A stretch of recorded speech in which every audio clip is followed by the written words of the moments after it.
بكل الحب هنتكلم عن الحب، وما ان النهارده الفالنتاين هنتكلم معاكم عن اهم نوع من انواع الحب على الكرة الارضية، وهو حب الاكل.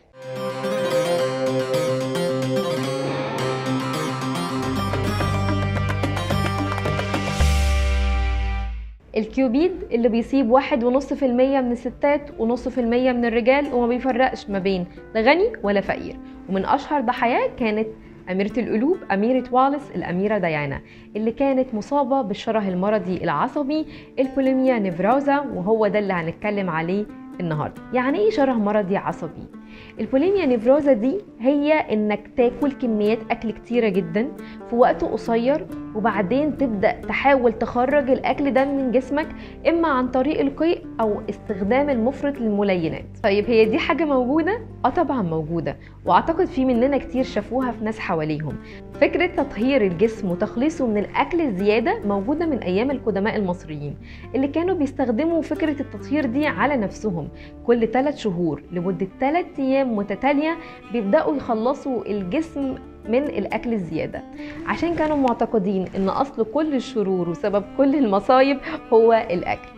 بعد كده بدأ يستخدم فكرة تطهير الرومان، اللي كان مشهورين جدا بالولائم بتاعتهم اللي كانت بتستمر لساعات. تخيل كده وليمة وعزومة الناس بتقعد بالساعات فيها تاكل بس، وهي كانت شكل من أشكال المنظرة، يعني استعراض للثروة والمكانة أيام الرومان.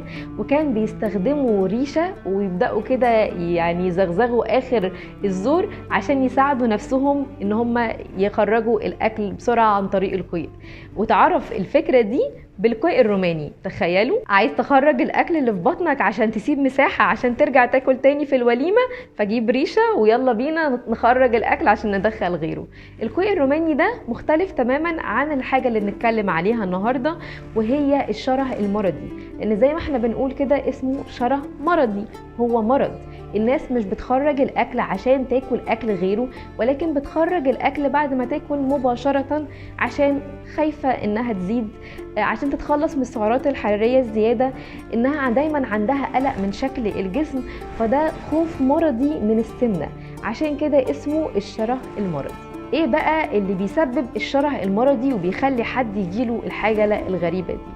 طبعا لحد دلوقتي العلماء مش قادرين يوصلوا للسبب الرئيسي، لكن هما بيقولوا بقى هو في عدة عوامل، منها عوامل وراثية تبدأ العائلات تورثها من فرد للتاني، وفي برضو بعض العوامل المنتشرة حوالينا في كل مكان زي الظروف، القلق، الصدمات، الاكتئاب، وكمان البرفكشنزم او المثاليه. الناس اللي عايزه كل حاجه مظبوطه، الجسم يبقى تمام، الوزن يبقى مثالي، فبالتالي ساعات ده بيخليهم يوصلوا للشره المرضي، ان هم يتخلصوا من الاكل عشان يوصلوا للوزن المثالي بشكل دائم.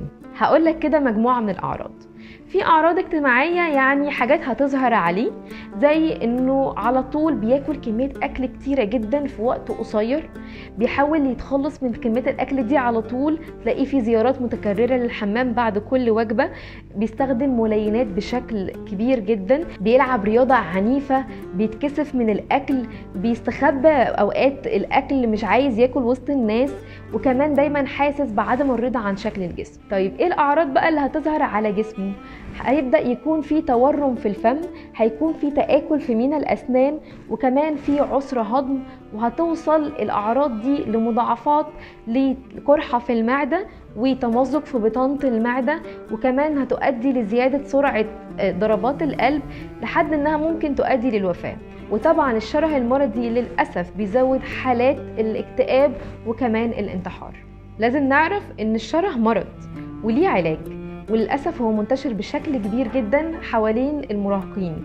يعني دايما بنلاقيهم مهتمين بوزنهم زيادة، خايفين من التنمر ما بينهم وما بين أصحابهم، عشان كده دايما عينينا على أولادنا وعلى عيلتنا وعلى الناس المحيطين بينا.